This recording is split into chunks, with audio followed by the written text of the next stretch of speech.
Ever wondered what it feels like to be the one everyone looks up to? The one who's admired, cherished, and never has to fight for recognition. To be the golden child, the one your parents boast about. Your relatives sing praises for that core, and your friends envy. I always did, but my story wasn't one of being that child. I never had that golden opportunity. Instead, I was left in the shadows, unnoticed, a ghost in my own family. My name was Emily. Growing up, I watched my older brother, Nathan, bask in the spotlight. He was everything our parents had dreamed of: athletic, confident, successful in ways that made others flock to him for validation. My parents never looked at me the way they did him. I was the quiet one, the introspective one, lost in my books and dreams, while Nathan was out there scoring touchdowns in high school,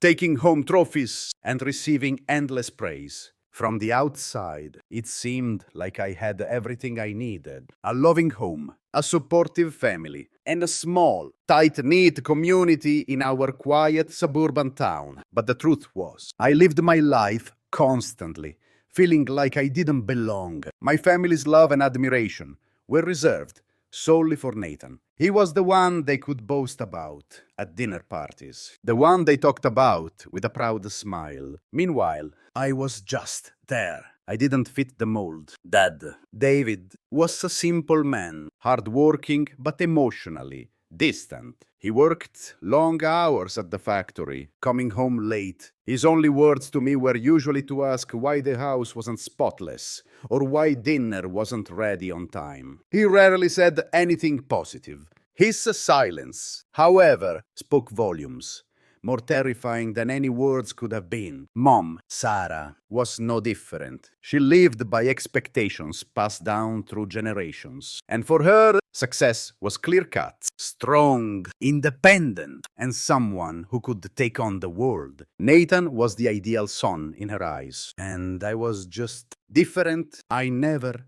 excelled in sports. I had asthma, and that meant I couldn't keep up with the boys in gym class or participate in the competitive games they adored. I was always winded, always the last one to cross the finish line, and their laughter as I gasped for breath cut through me like a blade. My mother's constant sighs didn't help either. "Emily, why can't you just be stronger?" she'd say. But no matter how hard I tried, I wasn't enough for her. And Nathan, well, he was the opposite. Perfect in every way. Strong, talented, and celebrated for it. As I grew older, the comparisons only deepened. Nathan was the leader, the one people looked up to.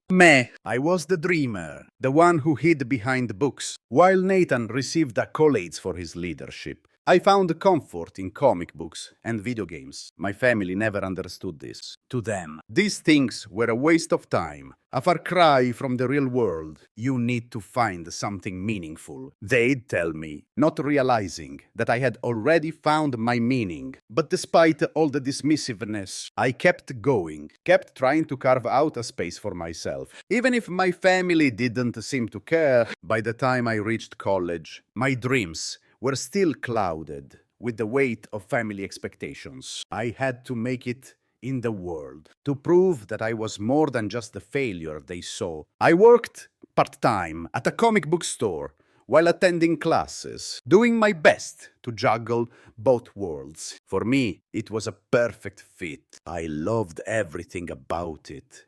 Being surrounded by stories, characters, and people who shared my passion. But for my parents, it was a symbol of my failure, a dead-end job that I couldn't get out of. Do you really want to be stuck working in a store that sells kids' stuff forever? My mom asked me one evening, watching me put on my uniform with a frown. She didn't get it. No matter what I did, it felt like I could never please them. They wanted me to follow the traditional path: college, career, marriage, kids. Nathan did that. He worked in a stable job, bought a nice house, and had a family. And then there was me, still struggling to find my place. I started college with high hopes, but after 2 years, I couldn't take it anymore. the constant criticism, the pressure to conform, and the sense that I was wasting my time on something that didn't truly fit me pushed me to drop out. When I told my parents, their faces said it all: disappointment, frustration, and disbelief. Why couldn't you be more like Nathan? My father asked coldly, his voice full of reproach. That was the moment I felt like I truly disappeared from the family. But they didn't know. They didn't know what was really happening behind the scenes. What they didn't realize was that this decision, the one they saw as a mistake, would ultimately set me on the path to something bigger for the next few years. I worked at the comic book store, but it wasn't just to get by. I had met a guy named Jake, a fellow gamer with a passion for technology. Together, we started a small IT company. It wasn't easy at first. There were nights we barely made any money, and days when we questioned whether we should just give up. But we didn't. We pushed forward. And as the years went by, things started to change. The company grew rapidly, and before we knew it, we were landing big contracts. By the time we sold the company to a larger corporation, I had enough money to live comfortably for the rest of my life. It wasn't a mansion, but it was mine. It wasn't a flashy sports car, but it got me where I needed to go. And yet, my family had no idea. They still thought I was just a girl who worked at a comic book store, the one they had dismissed years ago. Little did they know, my success was just beginning. As the years passed, my life slowly began to change in ways I never imagined. I had the money, I had the independence, I had the respect of the people who mattered to me. But my family, they still didn't see me. They still thought of me as the failure, the one who couldn't measure up to Nathan's achievements. I was used to being overlooked, used to being seen as the odd one out. But something inside me had shifted. Every Sunday dinner was a reminder of just how much my family had never truly understood me. I would drive for hours to sit at the same table, only to hear about Nathan's latest promotion, Olivia's new house, or the new car someone had bought. And every time I tried to bring up anything that mattered to me, they would change the subject or ignore me completely. The only time they acknowledged me was when Nathan, in his ever-patronizing way, would turn to me and say, "Emily, you need to have a plan for the future. You can't keep drifting like this." At first, I would smile or shrug it off. But deep down, I knew the truth. I had a plan. I had a life. I was doing more than they ever realized, but they would never see it. Not until I was ready to show them. And so I kept quiet. I didn't tell them about the company, about the growth, about the millions I had earned. They didn't care. They had their idea of who I was, and no amount of success on my part could ever change that. But then something happened that would force them to face the truth. Nathan, ever the proud, arrogant older brother, did what he always did when he felt threatened by me. He tried to find a way to prove I was still the failure they all thought I was. I never expected it to come this way. But one day, I received a notification about an unauthorized access to my credit reports. Being someone who worked in cybersecurity, I instantly knew something was wrong. Someone had been digging into my personal financial records. It didn't take long to trace it back. Nathan had hired a private investigator. He had paid someone to follow me, to uncover whatever dirt he could find, hoping to catch me in a lie or a failure. But what he didn't know was that I had already learned how to protect myself. With a few clicks, I traced the investigator's movements back to Nathan. I wasn't surprised. This was his way of dealing with me, undermining me, trying to find any flaw in my life to make himself feel superior. But what he didn't expect was what the investigator would find. Instead of uncovering a failed, directionless woman clinging to a past that didn't matter, they uncovered the truth. I wasn't a failure. I wasn't struggling. I wasn't anyone's punching bag anymore. I was the co-founder of a thriving IT company with millions of dollars in assets, a beautiful home, and a future that was mine to shape. When the truth came out, it hit my parents like a ton of bricks. For the first time, they looked at me as someone with value, someone who had accomplished something they never expected. My father, who had never once told me he was proud of me, looked at me with something close to admiration. But it wasn't just my parents who were forced to face the truths. Nathan's carefully crafted image, the one he had built up for so many years, began to crumble. The dinner that followed was unlike any other. My family gathered at the same old table, talking about Nathan's successes in his career, his perfect life, and how wonderful things were for him. I felt the familiar pang of being invisible. But this time, something was different. This time, I had the power. I wasn't going to sit quietly and let them continue to undermine me. This time, I was ready to confront the truth. As usual, the conversation turned to Nathan's latest achievements. My mother, ever the proud parent, beamed as she spoke about him. "Did you hear, Emily?" she asked, as if I hadn't been listening the entire time. "Nathan just hit the highest sales target at work. He's really doing well." "Really?" I replied, my voice steady. "That's impressive." Nathan, I knew this would make him uncomfortable. He always expected me to show jealousy, to shrink in the face of his constant bragging. But not this time. The silence that followed was palpable. Nathan shifted in his seat, clearly trying to maintain his composure. But I wasn't done yet. I reached into my bag and pulled out the thick envelope I had been holding onto for weeks. The envelope that contained the truth.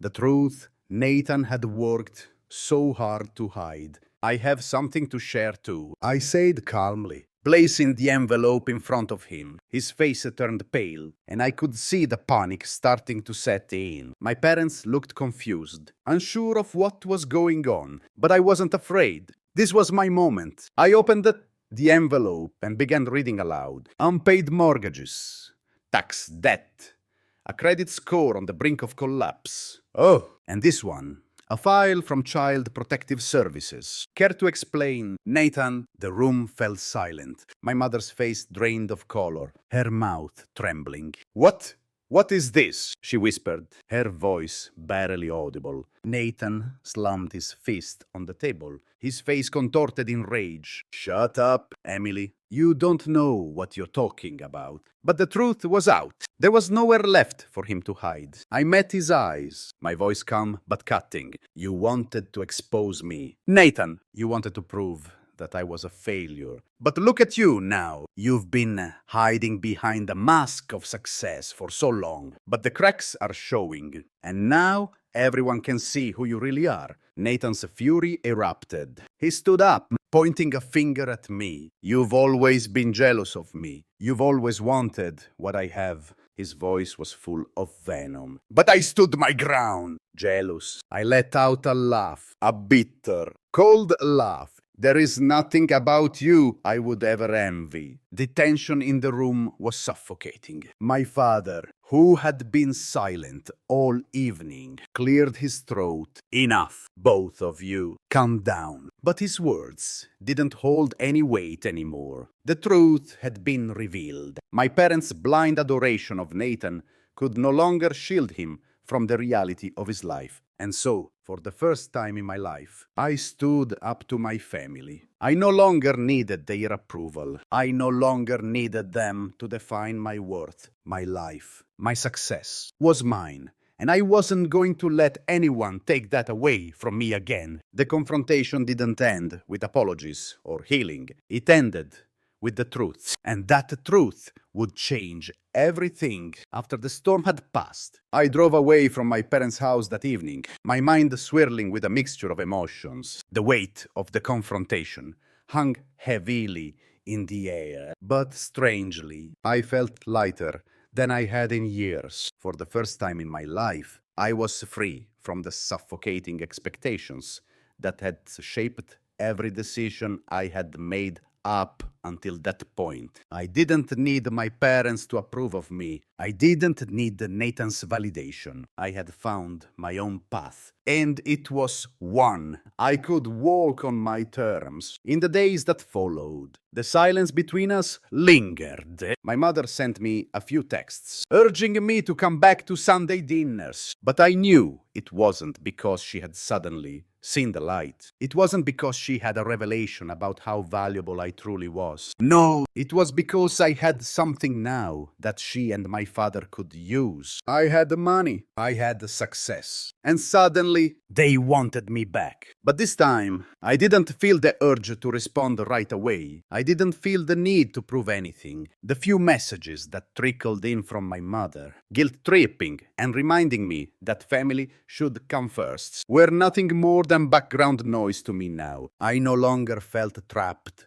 in that web of manipulation. I no longer felt guilty for choosing myself. I knew there would be hard days ahead. I knew Nathan would never accept defeat, that he would continue to cling to his false sense of superiority. But I also knew that I was stronger now. I had set boundaries. I had reclaimed my life, and no one, especially not my family, was going to take that away from me again. I continued seeing my therapist, Dr. Bennett, regularly, but for the first time in our sessions, I felt a sense of clarity that I hadn't experienced before. I wasn't just coming to her for support anymore. I was coming because I was learning how to manage the weight of the past and prepare for a future that wasn't bound by anyone else's expectations. "Do you feel better?" Dr. Bennett asked one day, her gentle eyes watching me closely as I sat across from her, finally free from the invisible chains that had once held me captive. I smiled softly, feeling the lightness in my chest. Yes, for the first time in my life, I feel free. Not in a way that I thought I would, but in a way that I chose. I don't need to prove myself to anyone anymore. I'm finally at peace with who I am. She nodded, her eyes reflecting the understanding I had longed for. "And what about your family? How do you feel about them now?" The question wasn't easy to answer. I had spent so many years trying to make them see me, trying to gain their approval. It was a lifelong battle. And now that it was over, it felt strange. In many ways, I still cared about them. They were my family, after all. But I realized that caring about someone didn't mean sacrificing myself for their love or validation. "I don't know," I said quietly. "I think I still love them. But I don't need their approval anymore. I don't need them to define who I am or what I've accomplished." Dr. Bennett smiled warmly. "That's progress, Emily. You're learning that your worth doesn't depend on anyone else. That's a powerful realization." And it was, for the first time in my life, I was living for myself. I wasn't trying to fit into the mold my family had created for me. I was building a life that reflected my own values, my own choices. As the weeks passed, I found myself more at ease. I didn't dread the messages or the phone calls from my family anymore. I could now decide how much I wanted to engage with them. I began to see them on my own terms, in ways that didn't feel like I was drowning in their expectations. Short coffee meetups, quick chats, where I could control the narrative. My mother, though still resistant, was starting to understand. She realized that I wasn't going to bend to her whims anymore. She still tried to pull me back into the old dynamic, but I stood my ground. I was no longer the Emily they could control. Nathan, on the other hand, never responded.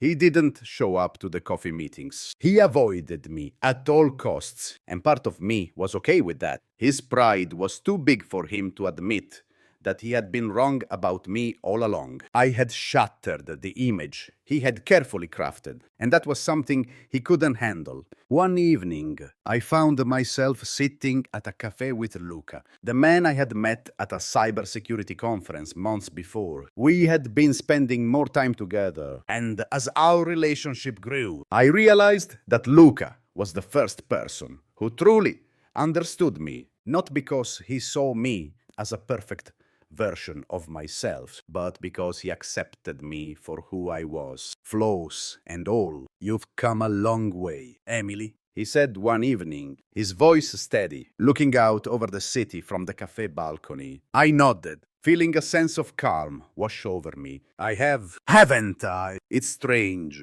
though. I used to think that happiness was about gaining approval, about being seen by others. But now I realize that happiness comes from within. It's about choosing yourself and not letting anyone define your worth. Luca smiled, squeezing my hand gently. Exactly. You've learned the most important lesson. You don't need anyone's validation to be happy. You just need to be true to yourself. For the first time in my life, I truly believed that. I didn't need my parents' approval. I didn't need to be someone I wasn't just to fit in. I was enough, just as I was. As time went on, I continued to build my life, step by step. I no longer allowed myself to be defined by anyone else's expectations. I had learned to say no when I needed to set boundaries, and to protect my peace. I focused on the relationships that mattered, like the one I had with Luca. I built a life I could be proud of, not because it met anyone else's standards, but because it reflected who I truly was. And in that process, I discovered a freedom I had never known before. The freedom to be myself, to live my life on my own terms, without the weight of others' judgments holding me back. I realized